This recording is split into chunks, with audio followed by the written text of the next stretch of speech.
Hello everyone, hope you all are doing good. So today we are going to discuss our next topic, that is inclusive education and addressing children from diverse backgrounds. तो ये दो chapters में divide किया गया है। एक है हमारा इंक्लूसिव एजुकेशन, ठीक है जी। फिर दूसरा आएगा आइडेंटिफाइंग द डिसेबिलिटीज़, ठीक है, कि किन बच्चों को इंक्लूड किया जाता है और किस तरह की डिसेबिलिटीज़ होती हैं। तो ये दो चैप्टर्स में डिवाइड किया गया है, right. So let's start with inclusive education. Inclusive का मतलब क्या होता है?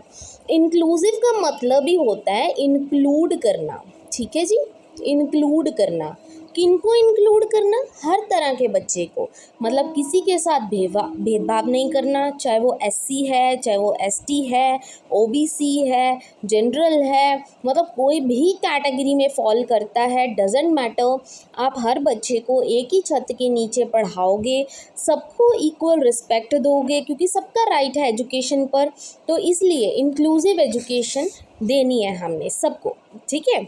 और एक आरटीई एक्ट आया था, that is right to education act, मतलब राइट टू एजुकेशन एक्ट, कि जितने भी 6 से 14 वर्ष के बच्चे हैं, 6 to 14 ईयर्स के जितने भी बच्चे हैं, सबको फ्री और कंपलसरी एजुकेशन दी जाए। ये इंडियन कॉन्स्टिट्यूशन है जो, उसका आर्टिकल 21A, ये चीज़ें भी याद रखना, कुछ छोटी छोटी चीज़ें आपको हेल्प हो जाएगी इससे, ठीक है।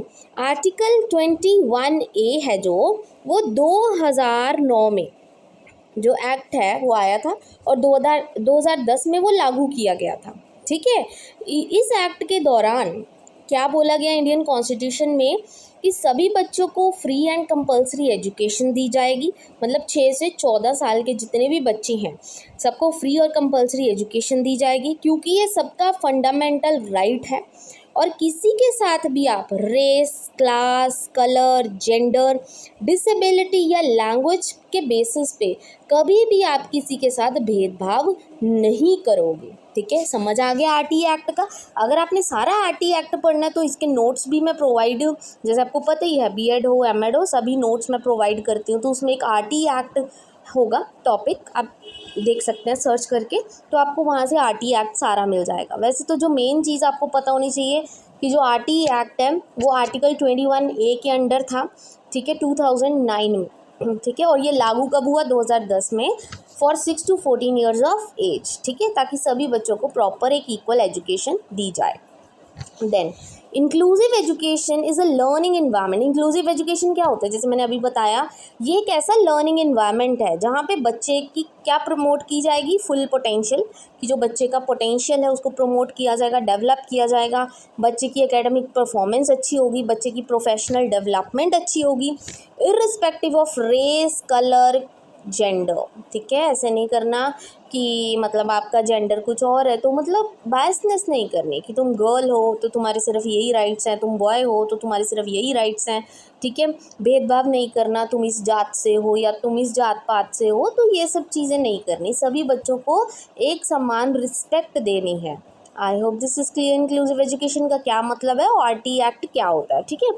अब सिर्फ आरटीई एक्ट नहीं, बहुत सारे एक्ट्स थे, ठीक है, बहुत सारे एक्ट्स हैं जो मोस्टली डिसेबल बच्चों के लिए है, क्योंकि जो डिसेबल बच्चे हैं उनको क्या है, पढ़ाई से बहुत दूर रखा जाता है, कि आप तो डिसेबल्ड हो, आप पढ़ के क्या करोगे। तो उनके लिए कुछ एक्ट्स बनाए गए हैं, उनकी डेट्स आपको याद होनी चाहिए और कौन सा एक्ट किस चीज़ के लिए, वो चीज़ें आपको पता होनी चाहिए, ठीक है।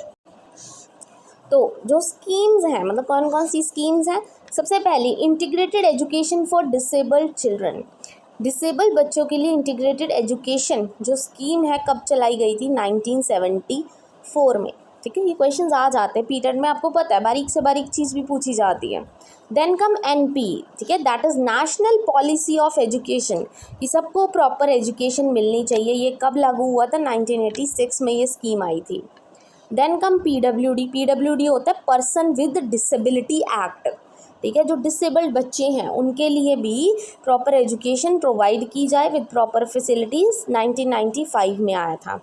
Then come SSC. एसएससी क्या होता है? सर्व शिक्षा अभियान। सर्व मतलब सभी, शिक्षा मतलब एजुकेशन। अभियान चलाया गया था कि सबको एजुकेशन दी जाए, ठीक है, 2000 में। और एक मेन चीज़ है कि सभी स्कूल्स को इन एक्ट्स के दौरान, इन स्कीम्स के दौरान सभी स्कूल्स को 2020 तक डिसेबल्ड फ्रेंडली बनाया जाए। मतलब सभी बच्चों को इंक्लूड किया जाए, ठीक है। ऐसे नहीं है कि तुम डिसेबल्ड हो तो तुम नहीं पढ़ सकोगे, तुम्हें पढ़ाया नहीं जाएगा, ऐसा नहीं है। 2020 तक, मतलब उनका जो मेन गोल था ना कि 2020 तक हमने ये जो गोल्स हैं, सारी स्कीम्स हैं, उसको प्रॉपरली फुलफ़िल करना है, सभी बच्चों को प्रॉपर एजुकेशन देनी है, ठीक है, 2020 तक। और ये कब उन्होंने बोला था? 2005 में, ये भी याद रखना। 2005 में उन्होंने बोला कि ये सारी स्कीम्स लागू करने के बाद 2020 तक हमने क्या करना है, सारे स्कूल्स को डिसेबल्ड फ्रेंडली बनाना है। मतलब सभी में इंक्लूसिव एजुकेशन हमने लेके आनी है, जितने भी स्कूल्स हैं, by 2020। I hope this is clear, ठीक है। अब आते हैं कुछ प्रिंसिपल्स पे। प्रिंसिपल्स इन द सेंसेस, कौन से प्रिंसिपल्स हैं इंक्लूसिव एजुकेशन के? सबसे पहला प्रिंसिपल है कि कोई डिस्क्रिमिनेशन नहीं होना चाहिए, कोई भेदभाव नहीं होना चाहिए बच्चों के बीच, ये चीज़ें ध्यान में रखनी है। इंक्लूसिव एजुकेशन, इक्वल अपॉर्चुनिटी, सभी बच्चों को इक्वल एजुकेशनल अपॉर्चुनिटीज़ दी जाए, ठीक है जी। Then adapt need of the students मतलब जो स्कूल्स हैं वो बच्चे की नीड्स को ध्यान में रखे, बच्चे की क्या ज़रूरत है और उसको फुलफ़िल करे। देन इक्वल बेनिफिट, सभी बच्चों को एजुकेशन का प्रॉपर बराबर बेनिफिट मिलना चाहिए। Then views to be listen, मतलब बच्चे की कोई भी व्यूज़ हैं उसको आप डिसरिस्पेक्ट नहीं करोगे। अगर कोई बच्चा कोई बात अपनी रखना चाहता है तो उसकी बात को आप ध्यान से सुनोगे, रिस्पेक्टफुली सुनोगे और उसकी प्रॉब्लम का सल्यूशन दोगे, ठीक है। ऐसा नहीं करना कि तू इस कैटेगरी से है या तू छोटी जाति से है तो हम तेरा जवाब नहीं देंगे एज ए टीचर, तो ये चीज़ें गलत होती हैं, ठीक है। तो ये सारी चीज़ों का ध्यान इंक्लूसिव एजुकेशन में रखा जाता है। So these are the principles of inclusive education, ठीक है जी। I hope this is clear. अब इंक्लूसिव एजुकेशन के प्रिंसिपल्स पता लग गए, इंक्लूसिव एजुकेशन पता लग गई, उसके स्कीम्स हमें पता लग गए। अब हम मैथड्स ऑफ इंक्लूजन, कि हम इंक्लूजन लेके कैसे आएंगे। मेन दो मैथड्स होते हैं, एक मैथड, दूसरा मैथड। सबसे पहला मैथड है, सबसे इम्पॉर्टेंट मैथड, वो है improvement in the pedagogy. Pedagogy मतलब कि किस मेथड से आप पढ़ाओगे। पैडागॉजी मतलब आपको ये पता होना चाहिए इंडिविजुअल डिफरेंस क्या होता है। जैसे पढ़ाया जाता है कि इंडिविजुअल डिफरेंस क्या होता है, जहाँ पे बताया जाता है कि हर एक बच्चा अलग है, कोई भी दो या दो से ज़्यादा बच्चे, मतलब कोई भी बच्चा क्या है, सेम नहीं होता, सबकी अपनी एबिलिटीज़ होती हैं, ठीक है। इसलिए उस टाइम पे जो इंक्लूसिव स्कूल्स होते हैं वो बहुत ज़्यादा इम्पोर्टेंस प्ले करते हैं, बहुत इंपॉर्टेंट रोल प्ले करते हैं बच्चों को अपॉर्चुनिटीज़ देने में और उनकी हेल्प करने में, ताकि वो वैरायटी ऑफ वेज में उस चीज़ को सीख पाए, ठीक है। मतलब बहुत सारी रेंज होती है लर्निंग की। जैसे कोई विजुअली ज़्यादा अच्छे से सीखता है, ठीक है, विजुअल इंटेलिजेंस किसी की ज़्यादा होती है, देख के ज़्यादा अच्छे से सीखता है, किसी की ऑडिटरी इंटेलिजेंस बहुत ज़्यादा अच्छी होती है, ठीक है। मतलब करिकुलम को इस तरह से डिज़ाइन करना है ताकि सभी बच्चे की जो क्रिएटिविटी है वो डेवलप हो, ठीक है। कोई आर्ट एंड क्राफ्ट में अच्छा है, कोई ओरल एक्सप्रेशंस में बहुत अच्छा है, तो बच्चे की स्किल्स को डेवलप करना वो कैसे होगा, अगर हम पेडागोजी में इम्प्रूवमेंट लेके आएंगे, करिकुलम में इम्प्रूवमेंट लेके आएंगे, ठीक है। और मेन इम्पॉर्टेंट क्या है, पेडागोजी की अगर मतलब पेडागोजी की नॉलेज होगी अगर टीचर को, एजुकेटर को, तो वो अच्छे से बच्चे को सपोर्ट कर पाएगा, ठीक है। और बहुत जैसे डाइवर्स बच्चे होते हैं, अलग अलग तरह के बच्चे होते हैं, ठीक है, तो उनको हैंडल कर पाएगा। आई होप दिस इज़ क्लियर। ये पहला मेथड है सभी बच्चों को इंक्लूड करने का, रिस्पेक्ट देने का। Then comes improvement in language of instructions, मतलब जो लैंग्वेज आप यूज़ कर रहे हो, जैसे हर एक की लैंग्वेज अलग है, होम लैंग्वेज अलग है, सारे अलग अलग बैकग्राउंड से आए हैं, कोई हिंदी ज़्यादा अच्छी बोलता है, कोई पंजाबी ज़्यादा अच्छी बोलता है, कोई इंग्लिश ज़्यादा अच्छी बोलता है, तो टीचर को अंडरस्टैंड करना है कि जो बच्चा है वो अपने आप को सबसे बेस्ट अपनी होम लैंग्वेज में एक्सप्लेन कर सकता है, तो उसको सबसे ज़्यादा मौका देना चाहिए कि जितना हो सके आप होम लैंग्वेज यूज़ कीजिए। टीचर ऐसा नहीं बोलेगा कि सिर्फ यहाँ पे यही लैंग्वेज यूज़ होगी जो मैं बोलूँगी, तो ऐसा नहीं है, ठीक है। इससे क्या होगा, जो नॉलेज है टीचर की भी इंक्रीज़ होगी, एज वेल एज जो लर्नर्स हैं, जो बाकी बच्चे हैं, उनकी नॉलेज भी इंक्रीज़ होगी। आई होप दिस इज़ क्लियर। अब हम कुछ PYQs डिस्कस करेंगे, राइट। बट उससे पहले आई होप ये आपको सारा जो कंसेप्ट है इंक्लूसिव एजुकेशन का, सारे एक्ट्स, प्रिंसिपल्स और मेथड्स आपको क्लियर होंगे। अब आते हैं हम फर्स्ट क्वेश्चन पे, ध्यान से देखिएगा। इन 2005, जैसे कि मैंने पढ़ाया भी था, 2005 में जो गवर्नमेंट ऑफ इंडिया है उन्होंने डिसाइड किया था सभी स्कूल्स को डिसेबल्ड फ्रेंडली बनाना है। कितने साल तक? 18 तक, 22 तक नहीं जी, 30 तक नहीं जी, 2020 तक। ठीक है जी, so D option is your correct one. जैसे मैंने अभी बताया था सभी स्कूल्स को क्या है, 2005 में उन्होंने बोला कि 2020 तक सभी स्कूल्स को डिसेबल्ड फ्रेंडली बनाना है। ठीक है जी, I hope this is clear. Now the next question, ध्यान से पढ़िएगा। In India learners with special educational needs, जिनको SEN बोला जाता है, do not include. Special educational needs मतलब जो डिसेबल्ड बच्चे होते हैं। ठीक है, तो इंडिया में वो जो लर्नर्स हैं वो कौन सी चीज़ इंक्लूड नहीं करते। पहले देख लो क्या इंक्लूड करते हैं जो स्पेशल एजुकेशन दी जाती है। इंक्लूसिव एजुकेशन की बात की गई है यहाँ पे, तो इंक्लूसिव एजुकेशन में बैकग्राउंड क्लासेस के बच्चे भी इंक्लूड किए जाते हैं, बिल्कुल सही है। SC और STs वाले बच्चे भी इंक्लूड किए जाते हैं, बिल्कुल सही है। जिनको लोकोमोटर डिसेबिलिटी है, मतलब चलने फिरने में दिक्कत है, बोन्स प्रॉब्लम है, उनको भी इंक्लूड किया जाता है, बिल्कुल सही है। ठीक है, डू नॉट इंक्लूड पूछा है तो none of the above is your correct, D option is your correct one, क्योंकि यहाँ पे सभी को इंक्लूड किया जाता है। उन्होंने डू नॉट इंक्लूड पूछा है, ठीक है, क्योंकि इंक्लूसिव एजुकेशन में उन्होंने बोला कि सभी बच्चों को इंक्लूड किया जाएगा, चाहे वो SCs हैं, STs हैं, डिसेबल्ड हैं, ठीक है, चाहे कोई भी बैकवर्ड बैकग्राउंड से है, जैसे भी है सभी बच्चों को इंक्लूड किया जाएगा, सबको एजुकेशन दी जाएगी। ठीक है जी, now the next question, inclusive education refers to the school education system that, वही घुमा फिरा के क्वेश्चंस वही है। इंक्लूसिव एजुकेशन क्या होता है? पहला, जो इनकरेज करता है education of the children with special need through exclusive. Exclusive तो वर्ड ही नेगेटिव है, मतलब उनको अलग बिठाओ। जो नॉर्मल बच्चे हैं और डिसेबल्ड बच्चे हैं या अलग अलग बैकग्राउंड से बच्चे हैं उनको अलग अलग बिठाओ, ये तो गलत बात है, नेगेटिव चीज़ है। इंक्लूसिव का मतलब कभी भी ये नहीं होता कि एक्सक्लूड करो। एक्सक्लूड होता है उनको अलग रखना, इंक्लूड होता है उनको एक साथ रखना। ठीक है, then emphasize the needs to promote the education of the girls only, सिर्फ गर्ल्स को एजुकेशन देनी है, ये गलत बात है। ओनली तो वर्ड ही नेगेटिव है। Then include children with disability, सिर्फ डिसेबिलिटी वाले नहीं जी, include the children regardless of physical, intellectual, social, linguistics और other differently able condition. So D option is your correct one है कि हर तरह के बच्चे को इंक्लूड करना है। ठीक है जी, चाहे कोई डिसेबल्ड बच्चा है, चाहे वो SC है, ST है, किसी भी बैकग्राउंड से आ रहा है, सभी को आप इंक्लूड करेंगे। Next question, an inclusive classroom is that where, एक इंक्लूसिव क्लासरूम कौन सी होती है? पहला, there is an active involvement of children in solving many problems as possible, बिल्कुल सही बात है, जहाँ पे बच्चों को अपॉर्चुनिटीज़ दी जाए कि वो जितनी प्रॉब्लम्स हो सके उतना सॉल्व करे। ठीक है जी, अगला, teachers create diverse and meaningful learning experiences for every learner, ये तो बहुत ज़्यादा और भी अच्छी बात है कि टीचर्स हैं अच्छी अच्छी लर्निंग करवा रही है, अच्छे एक्सपीरियंसेस करवा रही बच्चे को, सभी लर्नर्स के लिए, बिल्कुल ठीक।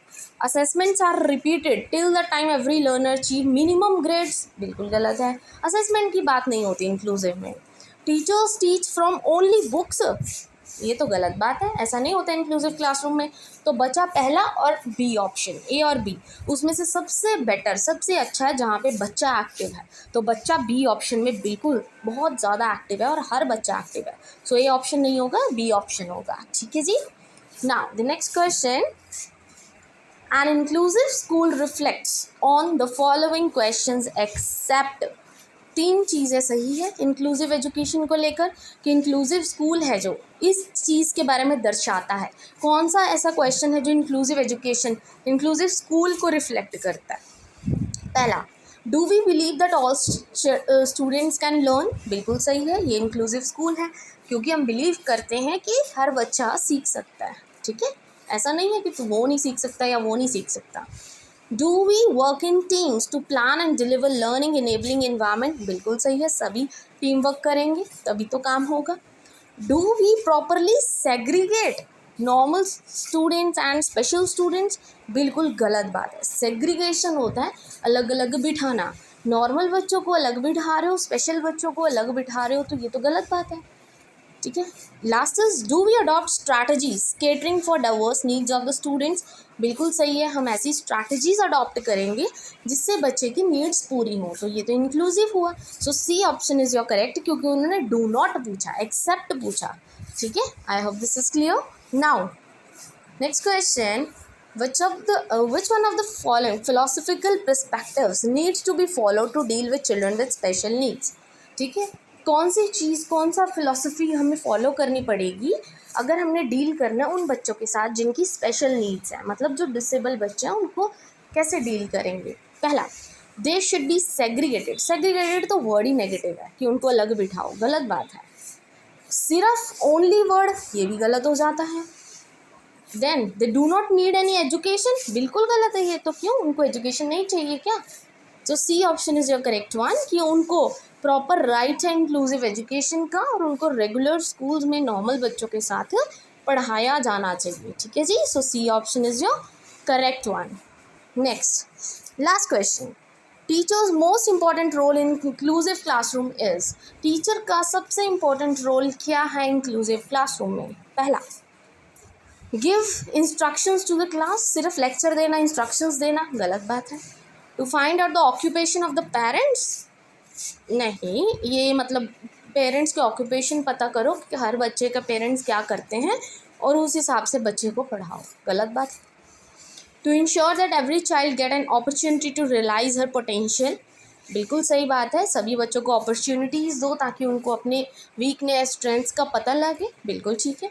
To plan for the class so that every child progresses same pace, गलत बात है, क्योंकि डेवलपमेंट में हमने पढ़ा था कि बच्चे अलग होते हैं। अगर टीचर को इंडिविजुअल डिफरेंस का ज्ञान होगा, इंडिविजुअल डिफरेंस के बारे में पता होगा, तो वो कभी नहीं कहेगा कि हर एक बच्चा सेम पेस पे, सेम स्पीड पे वर्क करे। ठीक है, एक्सपेक्टेशंस नहीं रखनी यहाँ पे। So C option is your correct one. ठीक है, एक अच्छा टीचर इंक्लूसिव क्लासरूम में यही रोल प्ले कर सकता है कि वो हर एक बच्चे को अपॉर्चुनिटी दे ताकि उनको अपने पोटेंशियल्स के बारे में पता लग सके। ठीक है जी, so these are some questions, these are PYQs। ठीक है, इंपॉर्टेंट है ये क्वेश्चन, रिवाइज कर लेना। और आई होप ये जो आज का टॉपिक है, जो मैंने आपको नोट्स दिए हैं, वो आपके लिए यूज़फुल होंगे, हेल्पफुल होंगे। ठीक है जी, अच्छे से इसको रिवाइज कर लेना। और आज की वीडियो अगर हेल्पफुल रही हो, understandable हो, useful हो, then please don't forget to like and subscribe my channel. Thank you very much.